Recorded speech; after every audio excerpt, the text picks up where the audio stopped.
নমস্কার বন্ধুরা, আপনারা সবাই দেখছেন সরকারি সংবাদ ইউটিউব চ্যানেল। বন্ধুরা, যেমনটা আমরা সবাই জানি যে আবারও মুখ্যমন্ত্রী পদে বসার জন্য কিন্তু মমতা বন্দ্যোপাধ্যায় ভোটের আগে মিটিং মিছিলে সাধারণ মানুষদের নানা ধরনের প্রতিশ্রুতি দিয়েছেন। আর বন্ধুরা, মুখ্যমন্ত্রী পদে বসা মাত্রই কিন্তু তিনি তার সমস্ত প্রতিশ্রুতি পূর্ণ করার কাজ শুরু করেছেন। তিনি কিন্তু আগেই বলেছেন যে ভোটে জিতলে 2 লক্ষ ছেলে মেয়েকে ফ্রিতে স্কুটার বা মোটর বাইক দেবেন। আর বন্ধুরা, ইতিমধ্যে কিন্তু সেই প্রকল্পটাকেই শুরু করে দিল মুখ্যমন্ত্রী মমতা বন্দ্যোপাধ্যায়। তো এখানে দেখুন, হেডলাইনে বলা হয়েছে যে আগামী মাস থেকেই কর্মই ধর্ম প্রকল্পের মাধ্যমে 2 লক্ষ ছেলেমেয়েকে ফ্রিতে স্কুটার বা মোটর বাইক দেবেন মমতা।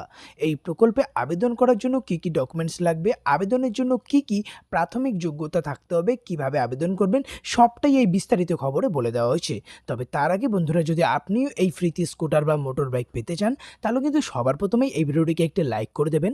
এরই সঙ্গে লাল রঙের সাবস্ক্রাইব বাটনে ক্লিক করে বেল নোটিফিকেশনটা অল করে দেবেন এই ধরনের দরকারি আর গুরুত্বপূর্ণ খবর পাওয়ার জন্য। তো এখানে দেখুন, প্রথমেই বলা হয়েছে যে মুখ্যমন্ত্রী মমতার প্রতিশ্রুতির বাস্তব প্রতিফলন ঘটতে চলেছে, এমনটাই জানালো নবান্ন। গ্রাম বাংলার বেকার ছেলেমেয়েদের কর্মসংস্থানের লক্ষ্যে উদ্যোগী হলেন মুখ্যমন্ত্রী মমতা বন্দ্যোপাধ্যায়। আগামী মাস থেকে রাজ্যের কমপক্ষে 2 লক্ষ ছেলেমেয়েকে বাইক কেনার টাকা দেবে রাজ্য সরকার। তো আসুন এবার আমরা দেখে নেব যে এই প্রকল্পে আবেদন করার জন্য কি কি ডকুমেন্টস লাগবে। প্রথমে লাগবে আধার কার্ডের জেরক্স কপি, ভোটার কার্ডের জেরক্স, প্যান কার্ডের জেরক্স, ড্রাইভিং লাইসেন্সের জেরক্স কপি। এরই সঙ্গে লাগবে বাসিন্দার প্রমাণপত্র, আয়ের শংসাপত্র আর ইডব্লিউএস সার্টিফিকেট।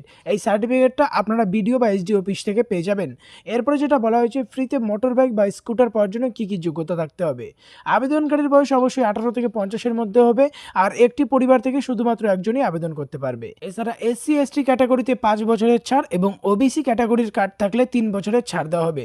আর এই প্রকল্পে ছেলে মেয়ে সকলেই আবেদন করতে হবে। এবার কথা হচ্ছে কিভাবে আবেদন করবেন। এই সম্পর্কে দেখুন, বলা হয়েছে আপনারা অফলাইন বা অনলাইন দুটি পদ্ধতিতে আবেদন করতে পারবেন। নবান্নের তরফ থেকে জানানো হয়েছে কিছুদিনের মধ্যেই রাজ্যের অফিসিয়াল ওয়েবসাইটে এই আবেদন প্রক্রিয়া শুরু করা হবে।